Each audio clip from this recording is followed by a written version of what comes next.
All right, guys. So today we're going to be moving on to section 4 of chapter 18. We're going to be getting into the politics of Europe. There's actually three things in this section, three separate things that we're going to go over. So today we're just going to do the first of three, politics. Following that, we'll get into the 100 Years' War and then the bubonic plague. Okay, but we'll save those for another day. So we're going to keep this pretty short. Basically, as you know, most of the countries of Europe during the Middle Ages were led by kings, some queens, emperors, and so on. And these people basically got to do what they wanted as rulers. And usually they ruled because their father ruled, right? Or, maybe it was an uncle that ruled, or because they had enough money to put an army together and take the throne for themselves, okay? So the common people, like you and me, we wouldn't have had much say in politics during medieval times, okay? But some problems start to arise, especially when you have these kings and emperors going on crusades to the Holy Land, hundreds and thousands of miles away, leaving the countries to run themselves while they're away, and they could be away for years at a time. Okay, so we end up having a certain document written in England, which is sort of a precursor to our own founding documents, like the Declaration of Independence and the Constitution and the Bill of Rights, and that's called the Magna Carta, which is depicted here. Pretty difficult to read, especially since it was written in Old English. In any case, one of the main problems we have in medieval England is we have this guy called King John, all right? And King John is a tyrant. A tyrant is somebody that abuses their power, abuses the people. Adolf Hitler is known as a tyrant, okay? Joseph Stalin, in modern history, they're known as tyrants, right? They're abusive leaders.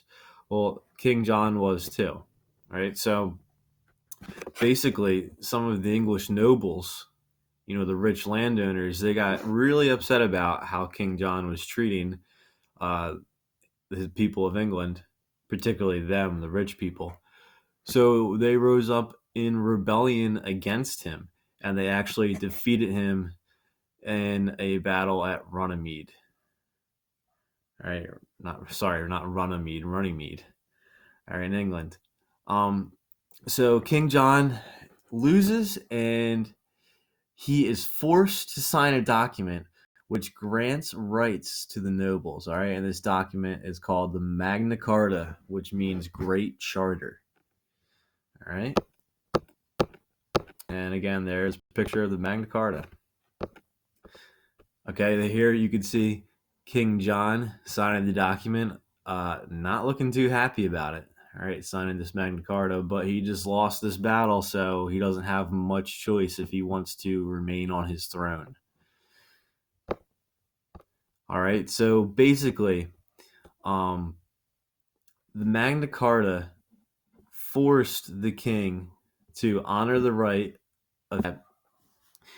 If someone's arrested, they have to be brought before a judge or a jury, and the people arresting them, the police or the authorities, have to kind of state that why they're arresting the person, like give a reason. And we have the right of habeas corpus too, because a lot of our founding documents are really based on the Magna Carta.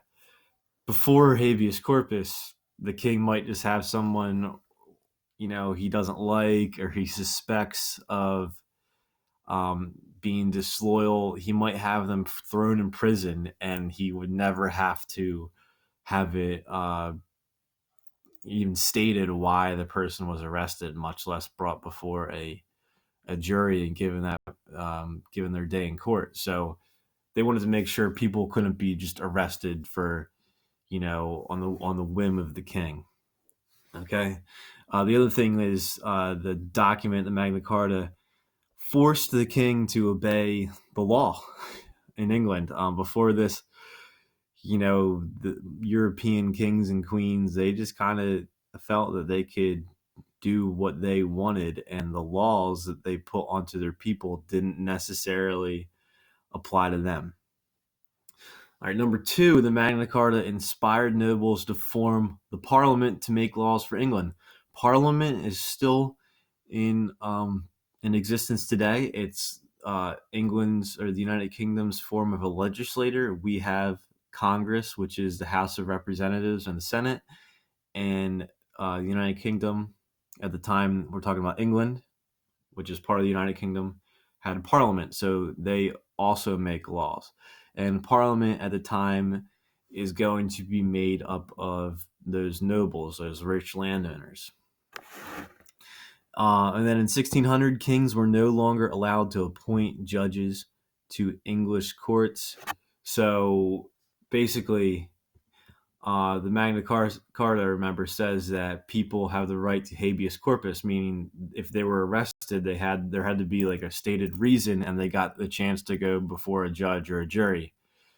This prevented the king from just throwing whoever he wanted to in prison without reason. Well, that kind of doesn't carry any weight if the king could handpick all the judges that are just going to do what he says.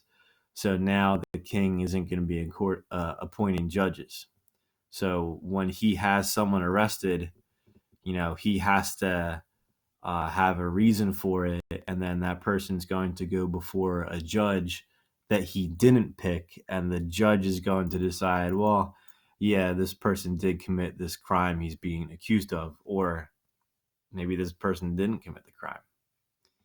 All right. So the Magna Carta, essentially, it's a really important document in history.